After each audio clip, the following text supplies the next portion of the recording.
Untuk soalan nombor 9, soalan ini mudah saja, tidak perlu kita buat pengiraan. Cuma cikgu akan highlight benda-benda yang kamu perlu tahu apabila menjawab soalan berkaitan dengan taburan markah. Ini memerlukan kita untuk memahami analisis data itu, apa yang cuba dipersembahkan oleh soalan ataupun kumpulan data yang diberi. Okey. Untuk soalan nombor 9 ini, Raja Dibau menunjukkan taburan markah bagi kumpulan pelajar 5 hebat dan juga 5 cemerlang. Dia ada 2 kelas. Petunjuknya pada bahagian ini, garis penuh 5 hebat, garis putus-putus 5 cemerlang. Soalan A. Nyatakan bentuk taburan markah. Sekiranya soalan bermula dengan nyatakan, maka jawapan kita hanya pendek. Untuk bentuk taburan markah, kita hanya perlu tengok pada bahagian puncak. Kita tengok pada puncak yang pertama, puncak bagi garis putus-putus. Garis putus-putus itu dia seolah-olah ke sebelah kiri. Dan dia seolah-olah menurun ke sebelah kanan. Oleh itu, kita rujuk kita punya nota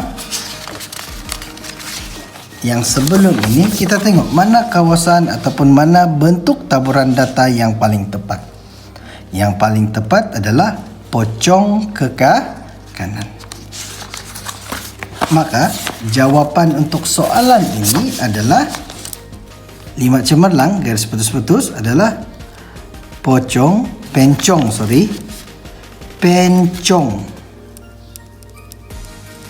ke kanan. Untuk 5 hebat garis penuh, kita tengok dia punya puncak berada di tengah. Kita cari mana bentuk taburan yang berada di tengah. Hanya satu sahaja, iaitu berbentuk lonceng. Maka jawapan A ini adalah berbentuk lonceng. Sangat mudah. B. Bandingkan markah bagi kedua-dua kelas tadi. Soalan ini sama juga seperti yang sudah cikgu jelaskan tadi, iaitu kita hanya bandingkan dia punya nilai puncak. Apakah maksud nilai puncak ini? Nilai puncak ini adalah mod. Mod adalah kekerapan yang paling tinggi. Okey, itu adalah kekerapan yang paling tinggi. Oleh itu, kita hanya perlu kenal pasti markah mod yang paling tinggi bagi kedua-dua kelas. Mari kita tengok. Kita mendapati bahawa kelas mod yang pertama dia berada di 24.5. Ini adalah markah untuk 5 cemerlang. Manakala kalau garis putus-putus pula berada di 44.5 markah, yaitu 5H. Oleh itu kita hanya bandingkan. Kita hanya bagi tahu markah yang lebih tinggi ataupun lebih rendah. Cikgu galakkan kita guna perkataan lebih tinggi. Oleh itu, kita akan menulis jawapannya. Kelas 5H mempunyai markah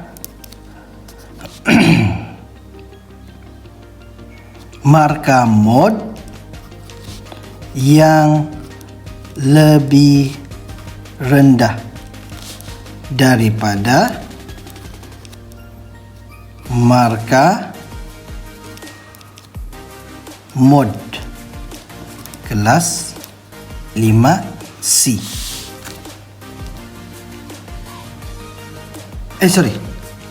Cikgu ulang semula.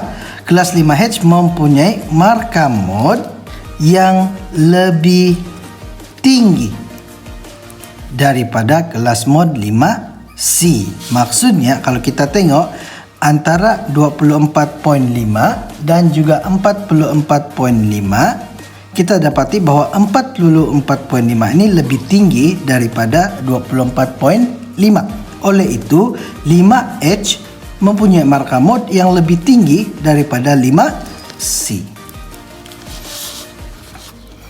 Pada pendapat Anda, soalan C, pada pendapat Anda, jika dia minta pendapat Anda, kita hanya jawab saja, jangan biarkan kosong. Mesti jawab. Kelas manakah yang mewakili kelas sederhana dan kelas manakah mewakili kelas lemah? Berikan justifikasi Anda. Justifikasi ini adalah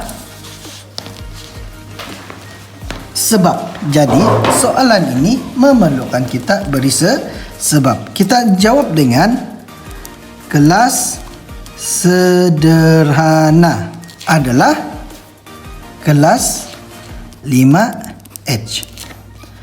Kelas lemah adalah 5C. Sebab kita sudah beri pada jawapan yang di atas. Kita guna balik saja pun boleh, kita buat ayat baru pun boleh, tidak ada masalah. Cuma kalau cikgu ditanya, cikgu akan jawab sebab markah mod 5H lebih tinggi, yaitu 44.5. Siap untuk soalan nomor 9. Kita terus pada nomor 10. Soalan nomor 10 dia tidak sudah bagi graf seperti ini, tetapi dia beri dalam bentuk histogram. Untuk histogram kita tengok cara kita jawab pun sama juga. Kita hanya tengok dia punya puncak. Kalau kita tengok pada puncak, ini puncak 1, ini X ada 1 puncak, Y ada 2 puncak. Okey, mari kita jawab. Histogram.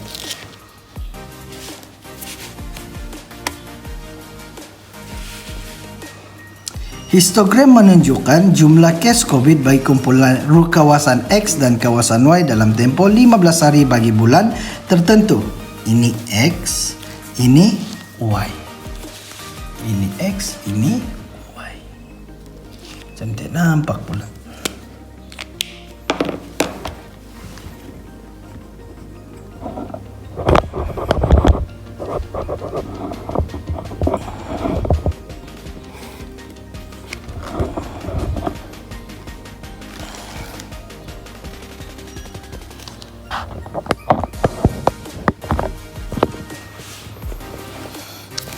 X 5Y. Okey, kita sambung. Soalan minta nyatakan bentuk taburan markah. Untuk soalan ini kita tengok saja ada berapa dia punya puncak. Memandangkan yang ini hanya ada 1 puncak, maka dan terletak di tengah-tengah, maka kita akan jawab bentuk lonceng.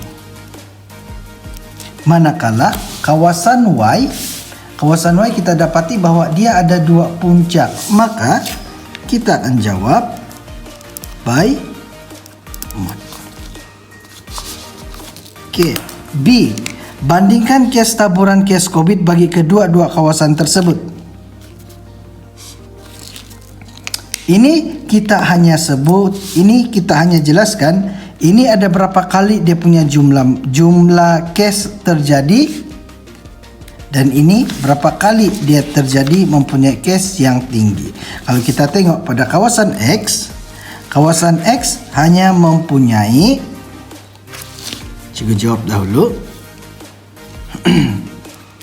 Kawasan X mempunyai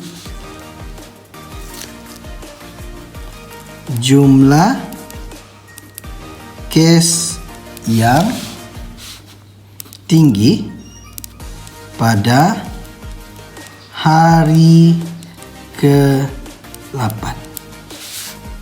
Ingat, ini adalah paksi bagi bilangan kes maka di bawahnya adalah hari. Oke, kita sambung semula. Manakala kawasan Y mempunyai jumlah case yang tinggi pada hari keberapa nih? Hari ke-5 dan hari ke-11. Kita hanya jawab berpandukan histogram yang diberi. Soalan C pula, pada pendapat anda kawasan kes COVID-19 yang serius dan kawasan manakah yang kurang serius? Pun sama juga, cara jawab kita senang saja. Kawasan X kurang serius, kawasan Y serius. Sebab kawasan X menunjukkan penurunan jumlah case selepas 8 hari. Itu sahaja untuk soalan nombor 10 ini. Tolong ingat dan cikgu ada terima maklumat bahawa dalam SPM nanti kebanyakan soalan yang ditanya adalah menggunakan logik murid. Oke, itu saja. Kita akan jumpa lagi pada soalan seterusnya.